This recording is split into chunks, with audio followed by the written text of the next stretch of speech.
नर्मदे हर नर्मदे हर नर्मदे हर। तो महाराज, मैंने आपको बताई कि परिक्रमा हमने आरंभ की 26 नवंबर 2018। शुरुआत के 2-3 दिन का वर्णन आएगा। अभी किया नहीं है। अभी मैं आपको बता रहा हूँ तीसरे या चौथे दिन की एक कहानी। एक आश्रम जिसका नाम है कठोरा आश्रम, मैया के किनारे पे है। दक्षिण दक्षिण तट पे वो आश्रम है, कठोरा। सियाराम बाबा के दर्शन करके हम लोग रवाना हुए कुछ 9-9:30 बजे। रास्ते में बहुत सारी खेती थी और ख़ास तौर पे एक केली के काफ़ी कुछ बाग थे। केलों के बाग में कभी आप गए हो क्या? कभी जाके आपको ऐसा विश्राम करने का सौभाग्य मिला है क्या? जहाँ पे केले लगते हैं वो ऐसा दूर दूर तक खाली ऐसे स्तंभ केलियों के रहते हैं और चारों तरफ ऐसे हरे हरे पत्ते बिखरे हुए पड़े रहते हैं और केले ऐसे लगे हुए हैं। और वहाँ पे आप एक बैठिए, थोड़ा सा विश्रांति लीजिए। छाँव तो रहती है पूरी वहाँ पे, लेकिन एक अलग ही सुख वहाँ पे मिलता है। फ़ोटो दिखाता हूँ मैं आपको 2 मिनट बाद। और संयोग ऐसा हुआ कि जिस खेत में, जिस बाग में हम लोग बैठे, केलों के बाग में, तो वहाँ पे किसान महोदय थे। तो उन्होंने कहा अभी तो मैं पानी दे सकता हूँ आपको, लेकिन आप थोड़ा सा बैठिए तो मैं गांव में से कुछ आपके लिए बुला देता हूँ। ठीक है, हाँ बोला हमने। हमने अपने सब बिछाने का साहित्य था, नीचे बिछा के हम वहीं के अंदर बैठ गए, एक झुरमुट में, केलों के झुरमुट में। तो भैया उसने तुरंत साइकिल पे किसी को गांव में रवाना किया। गांव रास्ते पे नहीं था हमारे, थोड़ा अंदर था।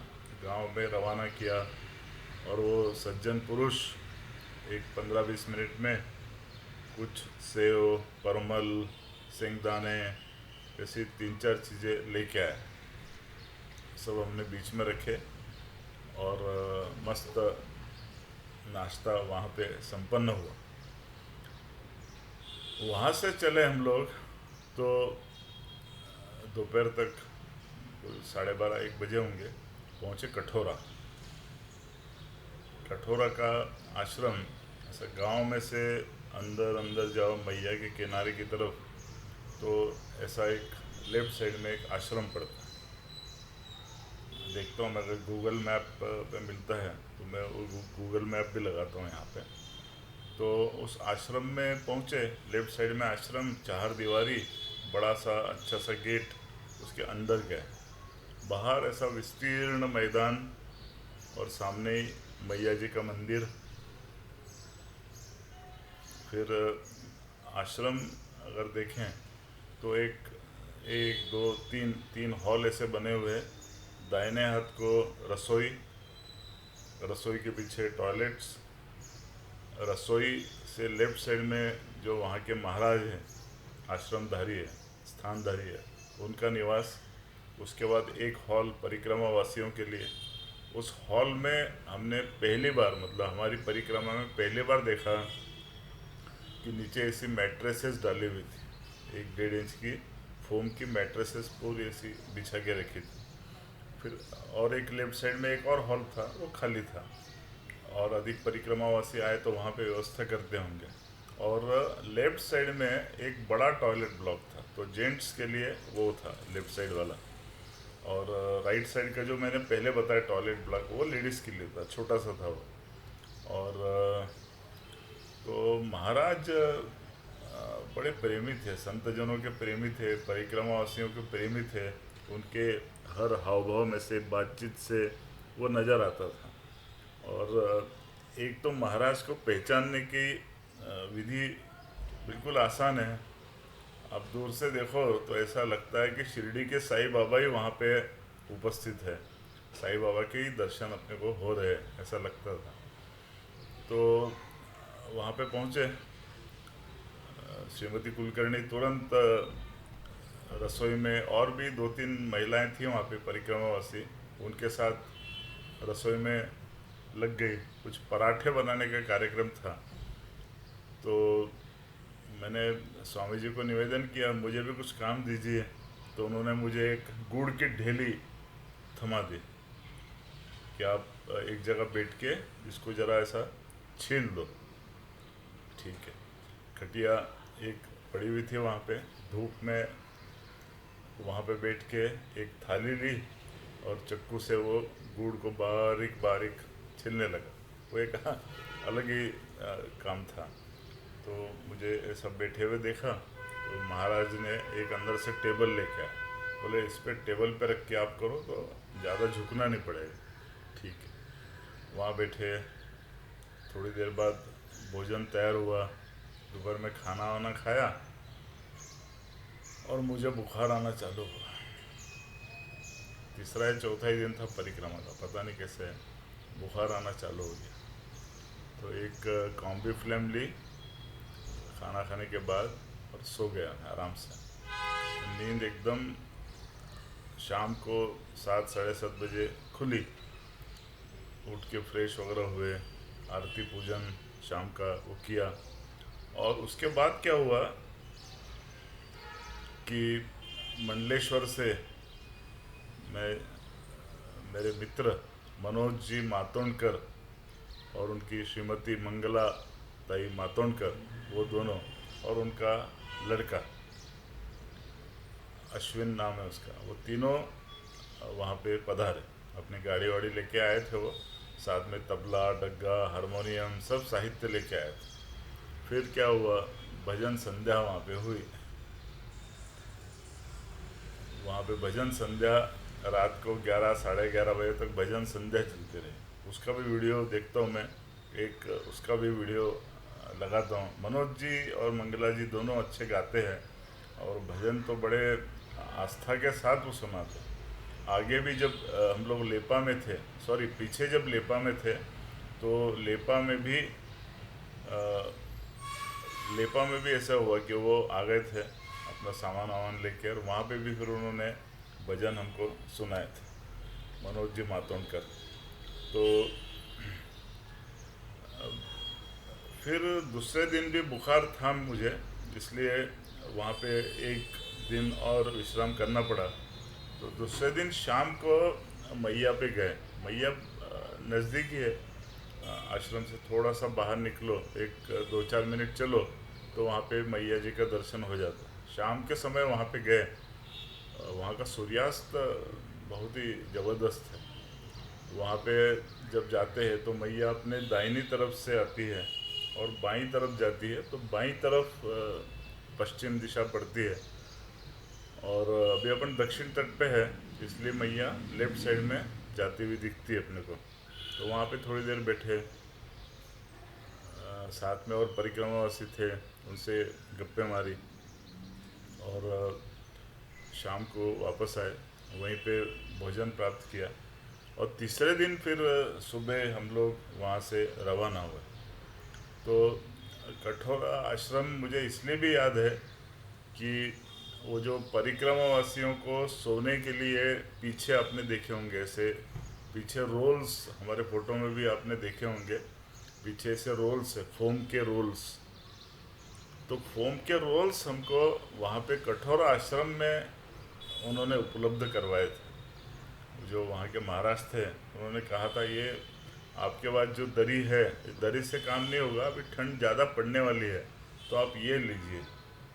तो 2 मैट्रेसेस वहाँ से ली हमने, और आगे जाके कहीं तो भी फिर हमने उसको बाज़ार से कपड़ा वगैरह लेके उसको खोल लगा ली थी रेगुलर। लेकिन जो बेसिक वो थी मैट्रेस कहिए, फोम कहिए, या बिछाने के लिए रोल्स कहिए, वो हमको वहाँ पे मिले थे। ये मुझे याद है कठोरा का आश्रम। और एक और याद कठोरा आश्रम के साथ जुड़ी हुई है कि जब हम लोग तीसरे दिन वहाँ से चले सुबह कुछ 8:30 पौने 9 बजे निकले, आरती वारती करके चाय पी के। वहाँ की चाय वो बहुत बेहतरीन बनाते थे महाराज। कुछ एक अलग प्रकार की आयुर्वेदिक चाय उनकी रहती थी, एक अलग टेस्ट रहती थी। वो ली और हम लोग निकले। एक आधा पौन घंटे हम आगे पहुँचे होंगे कि इतने में मोटरसाइकिल से वही महाराज ऐसे पीछे से आए। तो क्या हुआ था कि उन्होंने हमारे साथ में जो महिलाएं थी उनको जब माला जिसमें रखते हैं वो थैली, ऐसी गायत्री परिवार की कुछ थी, गायत्री मंत्र उस पर लिखा हुआ था, वो उन्होंने दी थी। तो एक हमारे साथ की जो महिला परिक्रमावासी थी उनकी वो वहाँ पे रह गई थी, जब माल भी रह गई थी और वो थैली भी वहीं पे आश्रम में भूल आए थे। तो वो देने के लिए वो मोटरसाइकिल पे वहाँ तक आए थे। खाली माल देने के लिए वो आधा घंटा दूर हम लोग पहुँचे थे। वो आए मोटरसाइकिल पे, गाड़ी रोकी, आवाज़ दिया, नर्मदे हर बोला और वो थैली हमको सुपुर्द की और फिर वो वापस चले गए और हम अपना रास्ता लेके आगे निकले। ये कुछ यादें आपको बताई मैंने कठोरा आश्रम की। नर्मदे हर, नर्मदे हर, नर्मदे हर।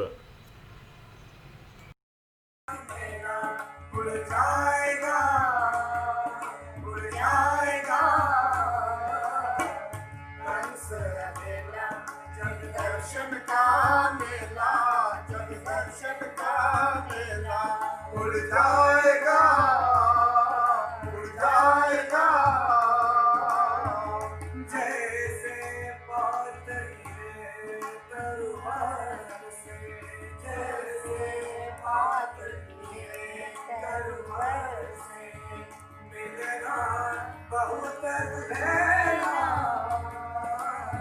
ना जानू मैं किधर गिरेगा, ना जानू मैं किधर गिरेगा। लगा पवन का खेला, उड़ जाएगा, उड़ जाएगा हंस अकेला, जग दर्शन का मेला, जग दर्शन का मेला। उड़ जाएगा, उड़ जाएगा दास कबीर हर के गुण गाए, दास कबीर हर के गुण गाए। बाहर कोई पार न पावे, बाहर कोई पार न पावे, गुरु जी की करनी गुरु जानेगा, गुरु जी की करनी गुरु जानेगा। चेले की करनी चेला, उड़ जाएगा, उड़ जाएगा